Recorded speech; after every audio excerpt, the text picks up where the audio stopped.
কিছু কিছু বাপ আছে হজও করছে ওমরাও করছে, কিন্তু মৃত্যুর আগে গোপনে এক পোলার নামে 2 শতক 3 শতক 5 শতক জায়গা বেশি লেখা দিয়ে যায়। এরকমের বাপ আপনাদের কসবাতে একজনও নাই। আপনাদের রেজিস্ট্রি অফিস কোথায়? কথা কর না কেন?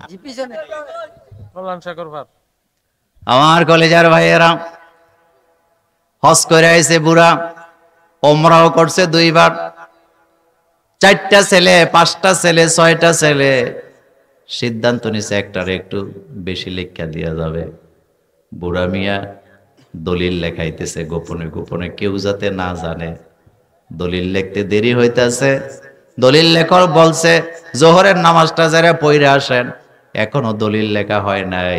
খেয়াল করেন, এবার উপজেলা মসজিদে যাইয়া নামাজ পড়তেছে, আল্লাহর কাছে জান্নাত চাইতেছে, নামাজটা পইরা যাইয়া এক পোলার নামে 5 শতক জায়গা বেশি লেখা দিয়া আবার আসরের নামাজও জামাতে পইরা দোয়া করতেছে আল্লাহ জান্নাত দাও, অথচ বাকি ছেলেদেরকে মেয়েদেরকে ঠকায়া দিছে। আপনাদের কাছে জানতে চাই, এই মুরব্বি আল্লাহর আদালতে আসামি হবে নাকি হবে না? ছেলে যখন জন্ম দিছেন সম্পদ সমান সমান দেওয়া লাগবে। নোমান ইবনে বাশির রাদিয়াল্লাহু তাআলা আনহু রাসূলের দরবারে যায় বললেন, ইয়া রাসূলুল্লাহ সাল্লাল্লাহু আলাইহি ওয়াসাল্লাম, আমার এক সন্তানকে আমি কিছু সম্পদ দিতে চাই। বিখ্যাত হাদিস। রাসূল বলতেছে, তোমার কি আর কোনো সন্তান নেই? কয়, হ্যাঁ হুজুর, আমার তো আরো সন্তান আছে। আল্লাহর নবী বললেন, একজনকে দিলে হবে না, যদি দেও সবাইরে সমান সমান দেওয়া লাগবে। যদি কম বেশি করো আল্লাহর আদালতে মামলা খাবা, বাঁচতে পারবা না। আল্লাহর কোরআনের আইন হলো, ছেলে হোক মেয়ে হোক জীবিত থাকা অবস্থায় যদি সম্পদ ভাগ করেন সমান সমান দিবেন, মৃত্যুর পরে যদি ভাগ করেন 1 ছেলে সমান 2 মেয়ে পাবে। কিন্তু আপনি যদি আগে নিজে নিজে ইচ্ছা করে লিখে দিয়ে যান, আল্লাহর আদালতে মামলা আছে না? বাঁচার কোন রাস্তা নাই। বাইয়ে বাইয়ে জায়গা ভাগ করছেন, আপনি ধাক্কায় 5 ফিট জায়গা বাইরের থেকে দখল করে রাখছেন 20 বছর যাবত। এমন ভাই কসবাতে নাই? আরো জোরে বলেন। এই যে জমি আপনি দখল করে রাখছে, এই জমি কিয়ামতে আপনার কাঁধের উপরে উঠায় দিবে কে? বাঁচার কোনো রাস্তা নেই। রাসূল বলছেন, মান ক্বালা বিহি সাদাকা, কোরআন দিয়ে যারা কথা বলে তারা সত্য কথা বলে। ওমান হাকামা বিহি আদালা, কোরআন দিয়ে যারা বিচার করে তারা ন্যায় বিচার করে। আমাদের দেশে যারা সরদারি করে, ন্যায় বিচার তো দূরের কথা, কোরআন পড়তেও জানে না। কিন্তু কোরআন যারা বুঝে, সরদারির সময় তাদেরকে ডাকা হয় না। মনে কষ্ট নিয়েন না, জানাজা দেওয়ার সময় ইমাম সাহেবের অনুমতি ছাড়া জানাজা দিতে দেয় না। যে মারা গেছে ওর ছেলে হাফেজ, ওর নাতি হাফেজ, ওর জামাই হাফেজ, আলেম আছে, কয় না হবে না, আমাদের মসজিদের ইমাম সাহেবের অনুমতি ছাড়া জানাজা পড়া যাবে না। এই কথাগুলা সরদারেরা বলে। তাইলে আপনার কাছে জানতে চাই, জানাজা যদি মসজিদের ইমামের অনুমতি ছাড়া না দেওয়া যায়, তাইলে এলাকার বিচার আচার মসজিদের ইমামের অনুমতি ছাড়া রায় দেওয়া যাবে না। কথা কি ঠিক বললাম? কিন্তু সরদারেরা জানাজার সময় হুজুরে প্রাধান্য দেয়, কারণ এখানে ওনার সরদারি দরকার নেই। কিন্তু যেই জায়গায় সরদারি করার দরকার, ওই জায়গায় হুজুর যদি রায় দেয়, ওনার পকেটের 500 1000 নোট বন্ধ হওয়ার সম্ভাবনা আছে না? এমন বাটপার সর্দার আপনাদের এলাকায় নাই? আচ্ছা, এখন আপনার কাছে জানতে চাই, আমার নবী তিনি কি শুধু নবী নাকি তিনি প্রধান বিচারপতি ছিলেন? আমার নবী কি প্রধান বিচারপতি ছিল না? কথা বলেন। আমার নবী কি প্রধান সেনা প্রধান ছিলেন না? আমার নবী কি খতিব ছিলেন না? আমার নবী কি ব্যবসায়ী ছিলেন না? আমার নবী কি রাষ্ট্রপ্রধান ছিলেন না? আমার কলেজার ভাইয়েরা, এই জন্য রাসূলকে মানদণ্ড মানতে হবে। আসেন আমি আমার আলোচনায় চলে যাই। এই কোরআন আল্লাহ আমাদেরকে শেখাচ্ছেন। প্রথম কথা হলো, যারা যুবক আছো, যারা আমার কথা শুনছেন, আজকে যে আয়াত থেকে আমি আলোচনা করব, প্রথম কথাটাই হলো আল্লাহ রাব্বুল আলামিন আমাদেরকে বানাইছে কে? আল্লাহ। প্রত্যেককে মর্যাদা আলাদা আলাদা আছে না?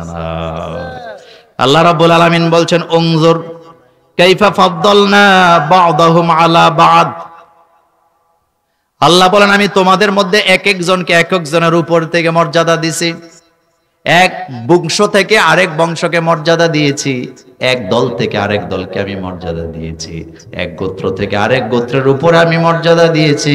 কিন্তু তোমরা সফল হবা তখন, কিয়ামতে জান্নাতি বলে ঘোষণা পাবা যখন, আমরা মুমিনরা সফল হব তখন, জান্নাতে যাব যখন।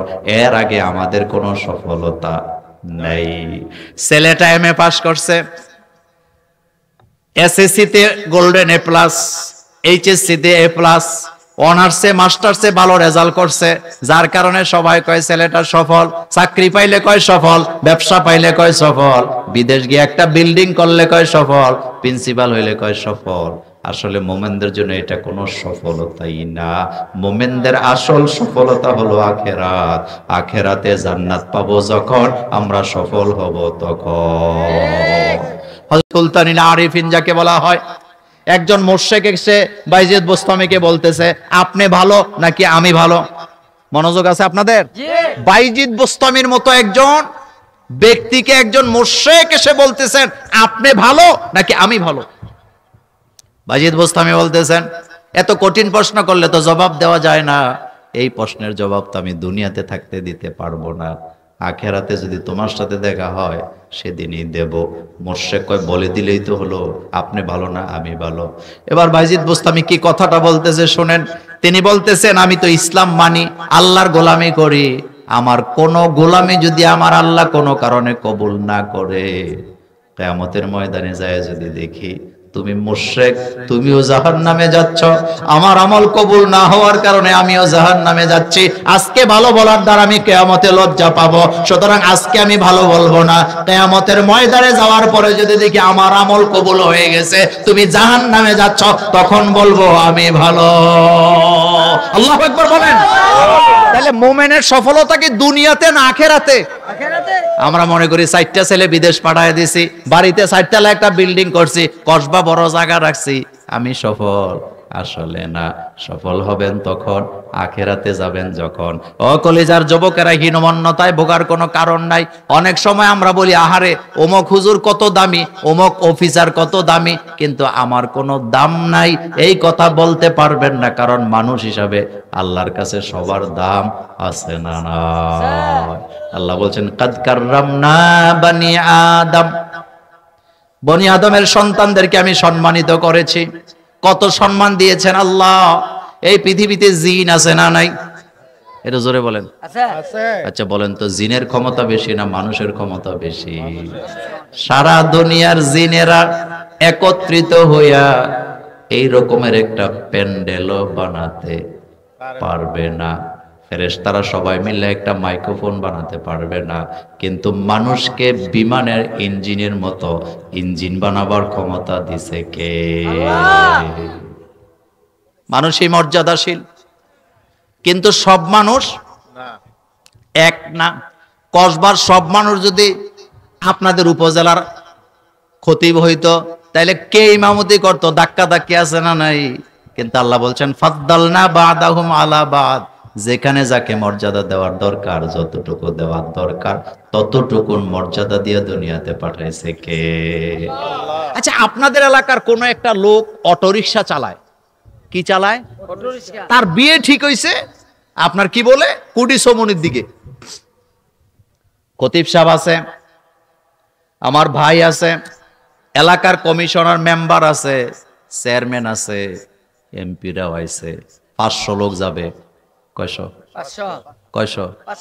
500 লোক যাবে, কিন্তু যে বিয়ে করবে সে কি চালায়? অটো। তো অটো চালায় না, তো এত মর্যাদা নাই। খতিব সাহেব যায় কানে কানে বলছে শোন, বিয়া তো তোর আমরা জানি, কিন্তু আমরা 500 লোক যাবো, এখানে এমপি সাহেব আইছে, আড়াইবাড়ির প্রিন্সিপাল রাইছে, হুজুর রাইছে, খতিব রাইছে সব মসজিদের, তুই যাওয়ার দরকার নাই, আমরা যাই, সম্মানিত লোক, তুই বাড়িতে থাক। এবার দুলহা রিক্সা চালায়, এই কারণে তারে বাড়িতে রাইখা খতিব সাহেব যদি 500 লোক যায় কোটি চমনের কোন গ্রামে যায় কয় আমরা তো ছেলের পক্ষ থেকে আইছি, খাবার দাবার দেন, খায়া ফেলাই, খানা দিবনি না, খানা দিবনি না, কি দিব, পিঠা। আর ডিউটি লয়ে আসা যাবে। মেয়ে পক্ষ বলবে জামাই আমাদের জামাই অটো চালায় না কি চালায় জানার টাইম নেই, আপনি প্রিন্সিপাল আইছেন না খতিব আইছেন আমার জানার টাইম নাই, দুলা ছাড়া খাবার নাই, কপালে মায়ের আছে না নাই।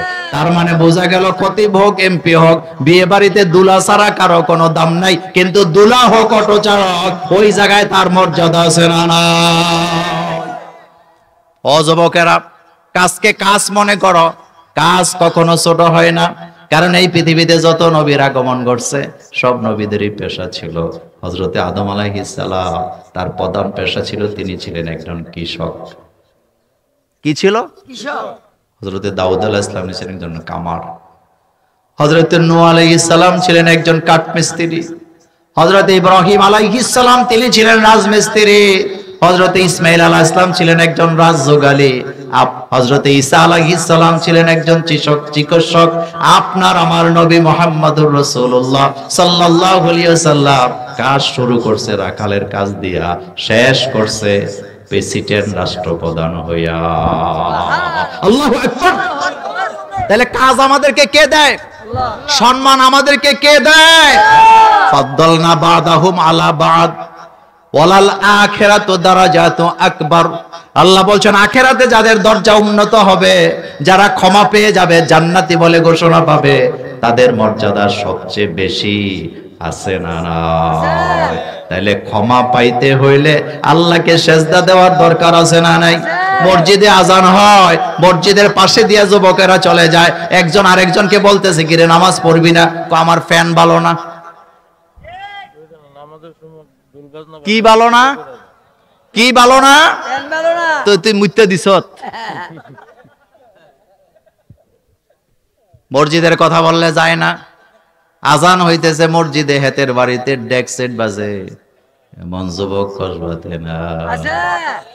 এত বাহাদুরি দেখাইস না, কারণ আল্লাহ কোরআনে বলছেন খলিকাল ইনসানু দাঈফা, আমি মানুষ বানাইছি দুর্বল করে। যৌবনের ঠেলায় তুই এখন লাফাস, তুই এখন লাফাইতেছ, লাফায় কোনো লাভ নাই। যৌবন দিছে যিনি, যৌবন কেড়ে নেওয়ার ক্ষমতাও তার আছে না নাই? এলাকার যুবক যদি ভালো হয়ে যায়, এলাকা ভালো হয়ে যায়। এলাকার যুবক যদি ভালো হয়ে যায়, পরিবার ভালো হয়ে যায়। এলাকার যুবকরা যদি ইসলামের দায়িত্ব নিতে চায়, মসজিদ মাদ্রাসার দায়িত্ব নেয়, আমাদের মসজিদ মাদ্রাসাগুলো আরো ভালো চলার সম্ভাবনা আছে না নাই? ওদিকে গেলাম না, আমি বুঝাইতে চাইলাম মানুষ হিসাবে আমাদেরকে মর্যাদা দিছে কে? আল্লাহ। জিনদের ক্ষমতা বেশি না আমাদের ক্ষমতা বেশি?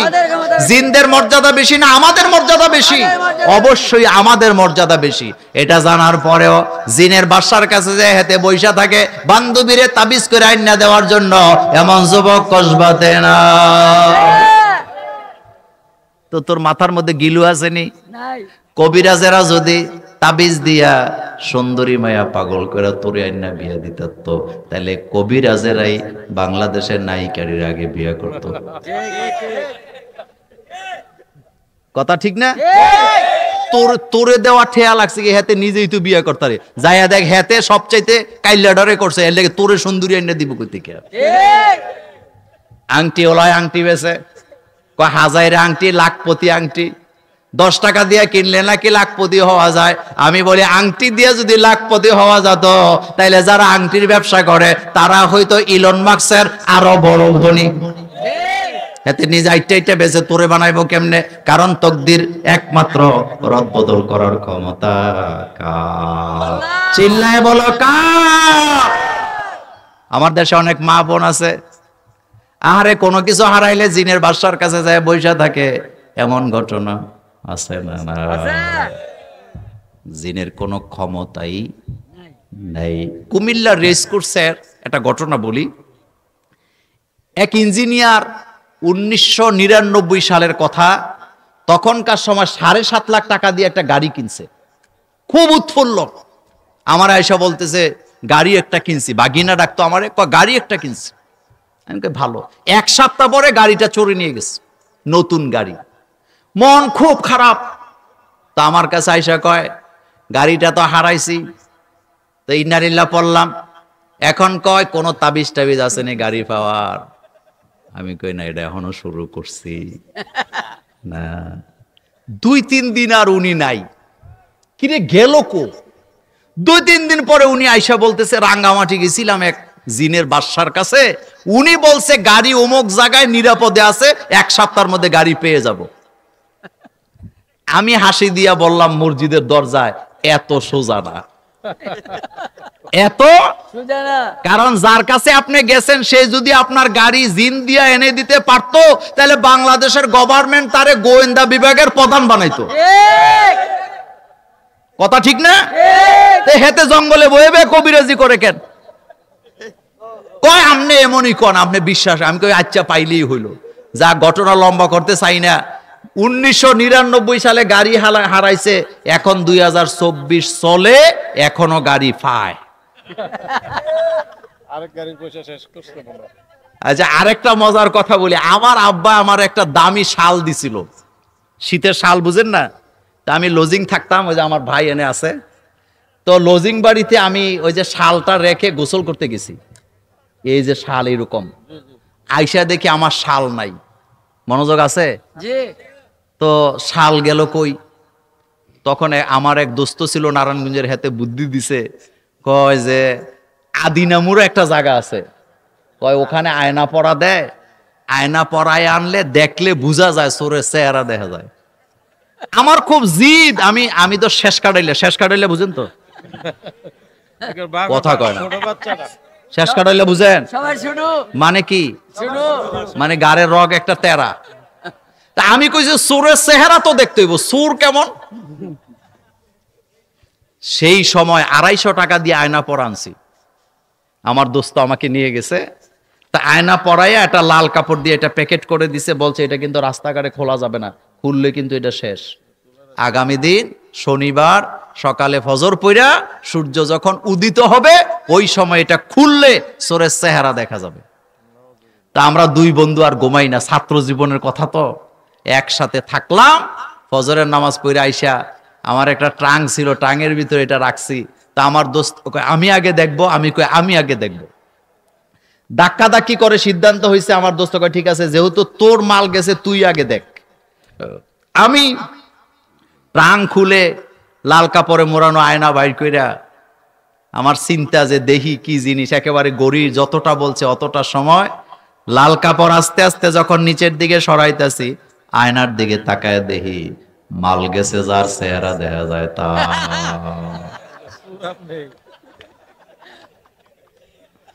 আমি তো বুঝছি যে ধোকা একটা খাইছে। আমি তো একেবারে পাথর হয়ে গেছি অতি শোকে। এতগুলো টাকা গেল, শালও গেল, এখন তো চোরও নাই, আমি নিজে চোর। পেছন থেকে দোস্ত কয় তাড়াতাড়ি দে, তুই চোর দেখছ? আমি কই হ্যাঁ দেখছি। কয় চিনোস নি? আমি কই 100% চিনি। এবার দোস্ত কয় আমার কাছে দে। আমি কই না, একটু বালা করে দেখা নেই। কয় দেখলে দেখিস, আমার আগে দে। এবার হেতে জোর কইরা আয়না নিচে দেখার জন্য আয়নার দিকে তাকায়, আল্লাহর কসম তোর শাল আমি চুরি করি না।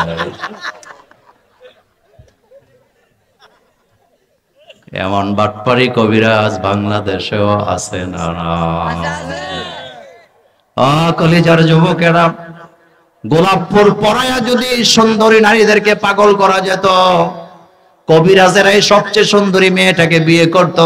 সুন্দরী রমণী তুই বউ হিসাবে চাস, তুই ভবিষ্যতে ভালো থাকতে চাস, আল্লাহর কাছে দোয়া কর, আল্লাহ আমাকে তুমি একটা ইসলামপন্থী খাদিজা আয়েশাদের উত্তরসূরির মতো নারী আমার কপালে ঝুটায়া দাও। রাস্তাঘাটে পছন্দ কইরা আল্লাহর ওলি পাওয়া যায় না। তুইও শেষ, তোর জীবনও শেষ, তোর ক্যারিয়ারও কি শেষ। আল্লাহ কোরআনে বলছেন ওলা মুত্তাখিজাতি আখদান। এই জন্য বললাম ও কলিজার যুবকেরা, কাজকে কাজ মনে করবা, নিজের ক্যারিয়ার দিকে মনোযোগ দাও, কাজ করো, নামাজ পড়ো, তাহাজ্জুদ পড়ো, সফলতা দেওয়ার ক্ষমতা কার? বিশ্ব নবীকে আল্লাহ বলছেন মিনাল লাইলি ফাতাহাজ্জাদ বিহি নাফিলাতাল লাকা আসা আইয়াবআসাকা রাব্বুকা মাকামাম মাহমুদা। নবী গো, আপনি তাহাজ্জুদ পড়েন, হোক সেটা নফল, আমি আপনাকে মাকামে মাহমুদ দান করে দেব। মাকামে মাহমুদ নবীকে দান করা হবে। তাফসীর ইবনে কাসির প্রণেতা বলেন, মাকামে মাহমুদের অর্থ হলো দুনিয়াতে আমি আপনাকে এমন ক্ষমতা দেব, সম্মান দেব, আপনার দ্বারে কাছেও কেউ যেতে পারবে না। আর কিয়ামতের মাঠে আপনি নবীর সুপারিশ ছাড়া বিচার কাজ আমি শুরু করব না। আমার জান্নাতের দরজা খোলা হবে না ততক্ষণ, আপনি নবী সেখানে যাবেন না যতক্ষণ। এই মর্যাদা আমার রাসূলের আছে না? ফাদ্দালনা বাদাহুম আলা বাদ। আমার নবীকে আল্লাহ দুনিয়াতে কত মর্যাদা দিয়েছেন। মক্কা থেকে মদিনায় আল্লাহ রাসূল যাচ্ছেন, রাসূল ওটের উপরে বসা। কিসের উপরে বসা? ওট। চলতে চলতে চলতে চলতে মদিনায় চলে গেছে। যেই জায়গায় মসজিদ নববী প্রথম, সেই জায়গায় উঠ যেয়ে বসছে। আল্লাহ রাসূল বলেছেন, আমি মদিনায় আসছি, আমি আগে আল্লাহর ঘর তৈরি করব। সবাই চায় রাসূলকে মেহমান বানাতে। সবাই বলতেছে, রাসূল আপনি আমার বাড়িতে আসেন। কে চায় না? আপনাদের কসবাতে যদি রাসূল সাল্লাল্লাহু আলাইহি ওয়াসাল্লাম আসে, কথার কথা বলি, টানাটানি লাগবেন না? মারামারি পর্যন্ত হবে। আমি আমার রাসূলকে আমার বাড়িতে নেব। সবাই রাসূলকে নিতে চায়। মদিনার ছেলে মেয়েরা কবিতা রচনা করেছেন, তলাআল বাদরু আলাইনা মিন সানিল ইয়াতিল বিদা ওয়াজাবা শুকরু আলাইনা মাদা লিল্লাহি দা। সবাই বলে, হুজুর আমার বাড়িতে চলেন। সবাই বলতেছে আমার বাড়ির মেহমান হন। আল্লাহ রাসূল বললেন, না, তোমরা আমাকে টানাটানি করো না। আজকে আমি আমার উটকে পারমিশন দিলাম, আমার উট আজকে আমাকে যার বাড়িতে নিয়ে যাবে আমি তার বাড়ির মেহমান হব। আল্লাহ রাসূল উটের উপরে চড়ে বসলেন। ও মদিনা থেকে, মসজিদে নববী থেকে দক্ষিণ পশ্চিম কর্নারে মসজিদুল কুবার কাছাকাছি একটা বাড়ি আছে, আবু আইয়ুব আনসারীর বাড়িতে চলে গেলেন। আপনি বলবেন, মোল্লা ভাই আবু আইয়ুব আনসারীর বাড়িতে কেন রাসূলের রোডটা গেছে, কেন গেছে, এটাই বলতে চাই। তার কারণ হলো, মক্কার লোকদের, মদিনার লোকদের আগে অভ্যাস ছিল, তারা এক জায়গায় বাড়ি বানায় বেশি দিন থাকতো না। মনোযোগ আছে? বাড়ি বানায় বেশি দিন, এই 20 বছর 19 বছর 25 বছর 15 বছর পর পর জায়গা চেঞ্জ করতো, ব্যবসায়িক কাজে অথবা তাদের বকরি চকরি লিয়ে আরেক দিকে চলে যেত। কিন্তু আবু আইয়ুব আনসারীর দাদার বাবা, কার বাবা?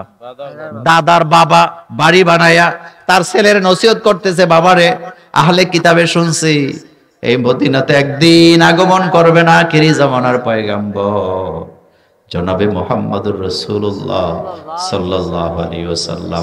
আমি জানি আমি মরার পরে তোরা বাড়ি বিক্রি করে চলে যাবে, কিন্তু এই বাড়ি বিক্রি করা যাবে না। আমি তোদেরকে ওসিয়ত করে গেলাম, বিশ্ব নবী মদিনায় আগমন করবে না যতক্ষণ এই বাড়ি বিক্রি করা যাবে না। তিনি তার ছেলেকে বলে গেছে, তার ছেলে তার ছেলেকে বলে গেছে। এইভাবে করতে করতে 450 বছর পর, কত? 450 বছর পরে আল্লাহ রাসূল মদিনাতে গেলেন। আপনাদের কাছে জানতে চাই, সেই লোকগুলা রাসূলের জন্য 450 বছর বাড়ি বানায় অপেক্ষা করেন, তাদের বাড়িতেই রাসূলের যাওয়ার দরকার আছে না? না। আর আমরা রাসূলের উম্মত জুমার দিনে মসজিদে যাই। যেদিন জুমার দিনে বলা হয় বাকি নামাজের পরে তাবারুকের ব্যবস্থা আছে, তাবারুক নিয়ে যাইয়েন, সবাই বৈশা থাকে। যেদিন এই ঘোষণা নাই, সুন্নত পড়ে না, জুতাগুলা হাতে লইয়া মসজিদ থেকে বাইরে হয়ে চলে যায়, এমন উম্মত আছে না?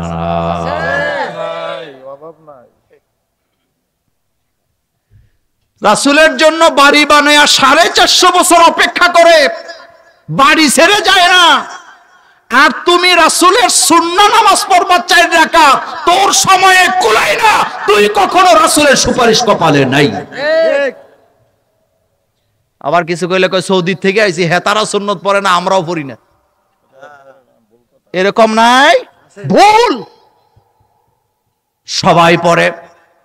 মক্কার লোকেরা মসজিদের সুন্নত কম পড়ে, পড়ে কোথায়? তা আপনার ঘরে তো নামাজের জায়গাই নাই। হুজুর দাওয়াত দিলে, হুজুর যদি কয় আমি নামাজ পড়ি না, তোমার ঘরে নামাজ পড়ি, আল্লাহর দোয়াই লাগে এনো নামাজ পড়ি না, বিছনা বালা না, তো তুই মুইতা রাখছ। কথা ঠিক না? হুজুরে দাওয়াত দিছে, হুজুর দোয়া করবে, হুজুর মাদ্রাসা ছুটি দিয়ে আইছে, দেরি হয়ে গেছে, জোহরের নামাজ পড়ে নাই, আইসা উজু টুজু করে আমি তো নামাজ পড়ি নাই, তোর বিছনার উপরে নামাজ পড়ি, আল্লাহর দোয়াই হুজুর পড়েন না। এরকম নাই?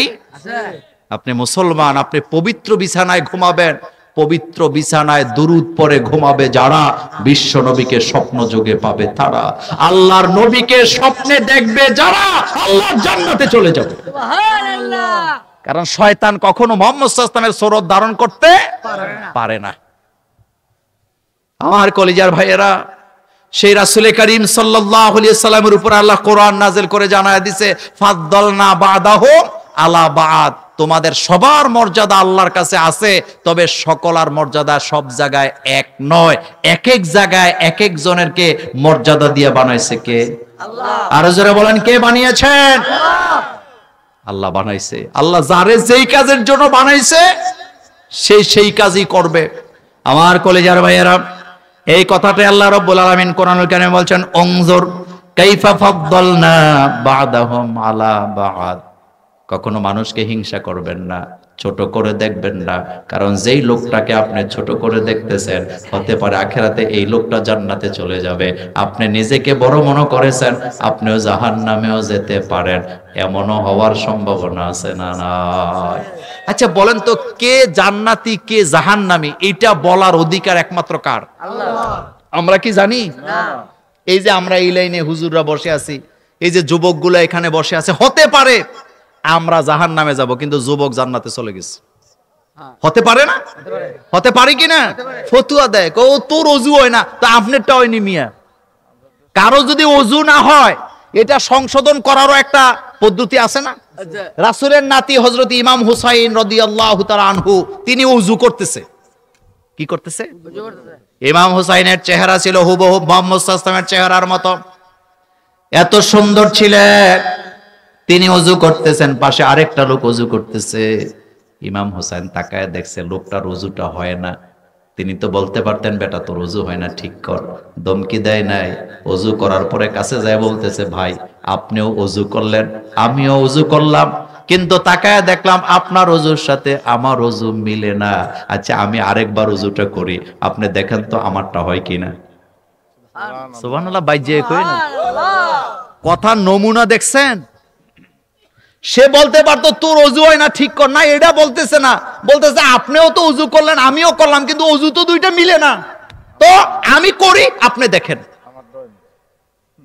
এবার ইমাম হোসেন যখন ওযু করা শুরু করলেন, লোকটা হাসি দিয়ে কয়, হুজুর আমারটাই হয় না, আপনারটাই ঠিক আছে, আপনি করে আমাকে দেখা দেন।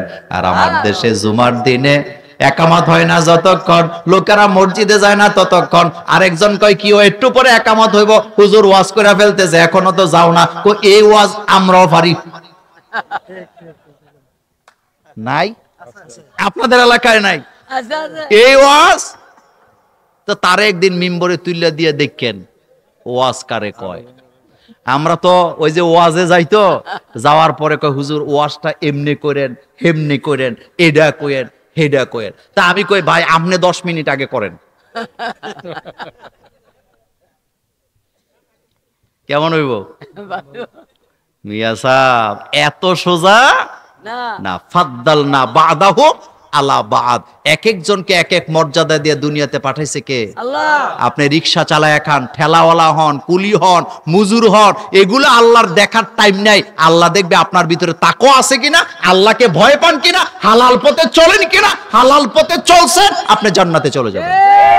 এই ওয়াদা কার? আল্লাহ। আর আপনি একেবারে জুব্বা টুব্বা গায়ে দিয়া মসজিদের সভাপতির পদটা দখল কইরা বছরে বছরে সুদে টাকা লাগায়, এমন সভাপতি বাংলাদেশে না। আছে?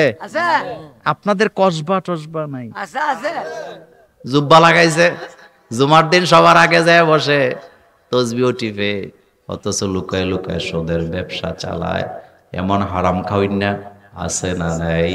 মসজিদের সভাপতি হইলেই যদি জান্নাতে যাওয়া যাইতো তাইলে তো আবু জহিলরাও যাইতো, আর মসজিদওয়ালা বাড়ি হইলেই যদি জান্নাত পাওয়া যাইতো তাইলে কাবার দেয়াল গেছে আবু জহিলের বাড়ি, আবু জহিলের বাড়ির পরে মুহাম্মদ সাল্লাল্লাহু আলাইহি ওয়াসাল্লামের বাড়ি, তাইলে কাবার কাছে বাড়ি হইলে যদি জান্নাত পাওয়া যাইতো আবু জহিল সবার আগে জান্নাত পাইতো। কারণ যারা উমরা করছেন বলেন তো, আবু জহিলের বাড়ির কাছে কাবা না মুহাম্মদ সাল্লাল্লাহু আলাইহি ওয়াসাল্লামের বাড়ির কাছে? রাসূলের বাড়ি তো আরো দূরে, আবু জহিলের বাড়ি এত কাছে, এজন্য গভর্নমেন্ট করিডোরে পায়খানা বানা, কি বানা? সুতরাং মসজিদওয়ালা বাড়ি, মাদ্রাসাওয়ালা বাড়ি, এগুলা বইলা কোনো লাভ। আমল ঠিক করার দরকার আছে তো, নিজের ব্যক্তি আমল ঠিক করেন, নিজের আমল আগে কি করেন? ঠিক করেন। ফাদ্দালনা বাদাহুম আলা বাদ, আল্লাহ এক একজনকে এক এক মর্যাদা দিয়ে বানাইছে। কে কাবার ইমাম হবেন, কে বাইতুল মুকাররমের ইমাম হবেন, কে কসবার কি বলে আপনাদের উপজেলা মসজিদের খতিব হবেন, এটা আগের থেকে ঠিক করে দিছে কে? আল্লাহ। কিন্তু সবার মর্যাদা আছে। একটা শেষ কথা বলি আমার কলিজার ভাইরা, আপনাদের কসবা স্টেশন আছে না? আচ্ছা, কসবা দরকার নাই, কুড়ি সৌমনি আপনাদের একটা কসবার লোক রিক্সা চালাইতে গেছে রাতের 1টা বাজে। কয়টা? 1টা বাজে গেছে, বৃষ্টি হইতেছে, তুফান হইতেছে, বজ্রপাত মারতেছে। আপনাদের এই এলাকার আরেকটা লোক ঢাকা থেকে আইছে, 3টা বিপকিস নিয়ে আইছে, কয়েক লাখ টাকাও সাথে আছে। কুড়ি সৌমনি নাইমা দেহে একজন রিক্সাওয়ালা ছাড়া আর কোনো লোক নাই। আচ্ছা বলেন তো, ওই জায়গায় দাম বেশি কার? রিক্সাওয়ালার। কথা কয় না? রিক্সাওয়ালা। কত দাম? অনেক দাম। শুধু দাম না, হেতে যদি কয় নেমু আগে আব্বা কন, তাও কইব। কথা ঠিক না? আর বাড়া তো জীবনে বলবেই না, কব ভাই তুই শুধু আমারে নিয়া কসবা নিয়া ঢুকা আগে। কথা ঠিক না? ফাদ্দালনা বাদাহুম আলা বাদ। এটা মনে রাখবা যুবক, এটা মনে রাখলে সফলতা পাবা। প্রত্যেককে আল্লাহ মর্যাদা দিয়েছে। আজকে তোমার পরিবারে দাম নাই, এমন একদিন আসবে সবাই বাধ্য হবে তোমাকে মর্যাদা দিতে। আজকে সমাজে তোমার দাম নাই, বাধ্য হবে তোমাকে মর্যাদা দিতে। আজকে যারা তোমাকে হিংসা করে বাধ্য হবে তারা তোমাকে স্যার বলতে, যদি তুমি আল্লাহর কাছে সফলতা কামনা করো। তুই যদি মনে করস যা ওই লোক না হইলে নেই, তাহলে আমও যাবে সালাও যাবে। কারণ তকদিরের মালিকানা কার? আল কাদরি খাইরিহি ওয়া শাররিহি মিনাল্লাহি তাআলা। আমাদের জীবনের ভালো মন্দ সবটা আসে কার কাছ থেকে? যা কিছু চাওয়ার দরকার চাইতে হবে কার কাছে? আমরা অনেক সময় বুঝি না, অনেক সময় বুঝি না, না বুঝেই ভুলটা করি। আপনি বিপদে আছেন, মানুষের কাছে বইলা কোনো লাভ নাই, বলবেন আল্লাহর কাছে। কারণ মানুষের কাছে বললে বিপদ আরো বাড়ে। আর আপনি যার কাছে কষ্টের কথা বলেন, খবর নিয়ে দেখেন আপনার চাইতে হে আরো বেশি কষ্টে আছে। আমাদের মা বোনদের একটা অভ্যাস আছে কি জানেন? খালতো বোন, মামতো বোন, বান্ধবী বেড়াইতে আইলে কয় বোন আজকে থাক, সারা রাত তোরে কষ্ট কইয়া কষ্ট কমামো। এরকম আছে না? আমি বলি মা গো, তুমি যারে রাখিয়া দিছ কষ্ট কইয়া কষ্ট কমাবা, খবর নিয়ে দেওয়া, হের জীবনের কষ্টের কোনো শেষ নাই। আপনি ঋণগ্রস্ত, অনেক টাকা ঋণ, আপনি বলবেন আল্লাহর কাছে, কিন্তু হেঁটে হেঁটে যদি বলেন আমি ঋণ আমি ঋণ, তাহলে আপনার লাভ হইব না লস হইব? আপনারে কেউ টাকা হাওলা তো দিত না। হেতে মনে মনে করবো তে ঋণ, তারে টাকা দিলে তো পাওয়া হয়ে যেত না, আর দিলেও 10 টাকা 20 টাকা দিয়ে করবো যে আল্লাহর হস্তে দিছি, ভাই দিলে দিস না দিলে না। কথা ঠিক না? তাহলে কষ্ট বলবেন কার কাছে? নীরবে নীরবে বলবেন। আপনি ঋণগ্রস্ত, আল্লাহর কাছে বলবেন। আপনার ছেলে মেয়ে কথা শুনে না, আল্লাহর কাছে বলবেন। আপনি কষ্টে আছেন, আল্লাহর কাছে বলবেন। আপনি পারিবারিক ভাবে কষ্টে আছেন, দুঃখে আছেন, মানুষের কাছে বলে কোনো লাভ নাই। আপনি অভাবে আছেন, মানুষের কাছে বলে কোনো লাভ নাই। মানুষ এটা আপনাকে পূরণ করে দিতে পারবেন না। এটা পূরণ করার ক্ষমতা কার? আল্লাহর। আপনি টাকা কামাইতারেন না, মানুষের কাছে কইেন না, লাভ নাই। এটা কইবেন কার কাছে? তিনি আপনাকে সমস্যা কি করবেন? সমাধান করে দিবেন।